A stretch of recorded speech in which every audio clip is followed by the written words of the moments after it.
Hi, my name is Nicole Palmiero. I'm the director of D'Angelico. I'm from Aransas Pass, Texas, which is near Corpus, on the beach. Grew up 15 minutes from the beach, and I never knew how great that was until I came to Austin, and there are no beaches. Oh, are you recording now? I'm Gabriel Dean. I'm the playwright, and I'm also playing Jonas in D'Angelico. D'Angelico is a play about two brothers who took very different roads in life. One becomes a lawyer in New York City, a tax attorney, that's the dude I play. And the other one is a convict who is serving 2 life sentences for murder. The play takes place in Tennessee and happens when their father, who's a traveling blues musician, has died, and his very legendary prize guitar, the D'Angelico, is missing. Jonas is named executor of the will and comes back to try to find this guitar, and the only person he thinks might know where it is Pallas, who's in jail, and so he makes a visit. My name is Will Britton. I'm playing Pallas Etheridge. I'm a fine arts major, pursuing a Bachelor of Arts at UT, Theater and Dance, with an acting focus. I was born and raised in a small town in northeast Texas. Pallas is a 24-year-old convicted murderer, born and raised in Attapolis, Tennessee. Hi, I'm Weldon Phillips. I play Gordo in D'Angelico, and I've been about a local actor for about 20 years. Gordo is pretty simple. He's the prison guard. He's the one who brings in Pallas and takes him out. He has a little interaction with both the guys every now and then. The play started 7 years ago, and I've been working on it off and on ever since. I had under a different title. It's a very different play. It's called Rift, and it debuted at Actors Express in Atlanta in 2005. And it won an award. I was really unhappy with it, not the production, just the writing. I felt like I just sort of was kind of skimming the surface of what I wanted to get at in the play. And I think D'Angelico really lands. At least I hope it does.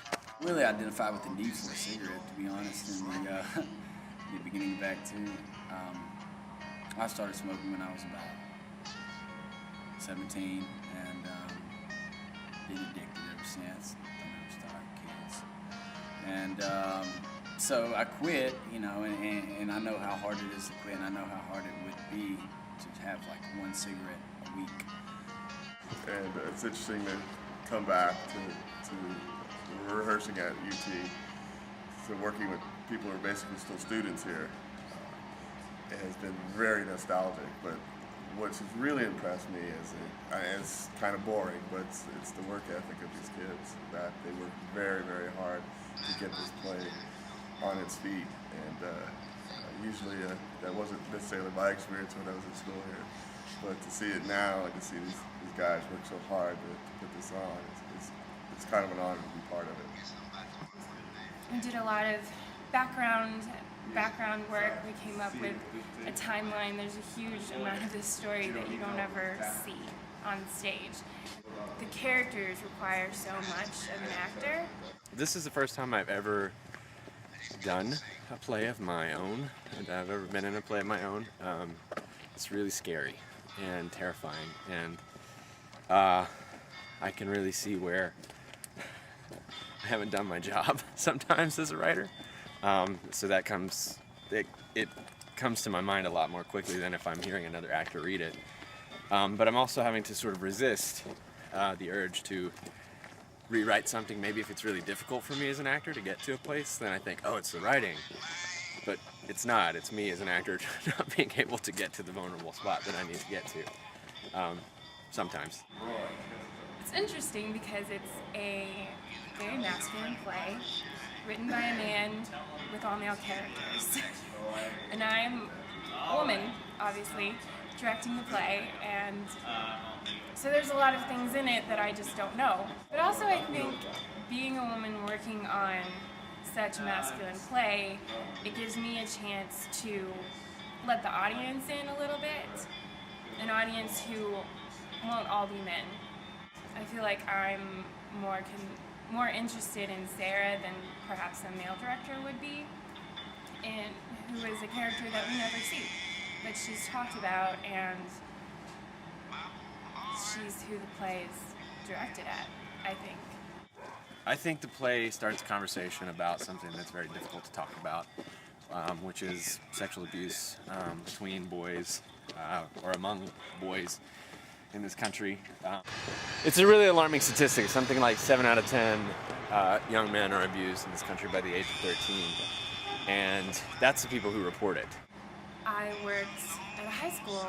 I volunteered at a high school in East Austin for 3 years with girls who dealt with sexual abuse and didn't tell anybody. And it's amazing to see how many people go through this but never talk about it. I've known Gabe for a while. He's awesome. His stuff tends to work really well with me. Somehow. I guess it's just meant to be. Nicole was actually my youth summer acting camp counselor here at UT 4 years ago. And I've known her ever since then. So it's really awesome that she's graduated and I'm a sophomore and now she's the one directing me. Well, I have 3 amazing actors. And I'm not just saying that because they're right behind me. I would say that even if they weren't here. Yeah, you guys should check out D'Angelico. You should come see D'Angelico. Power to the people. What else? I'll be graduating in May and would love a job.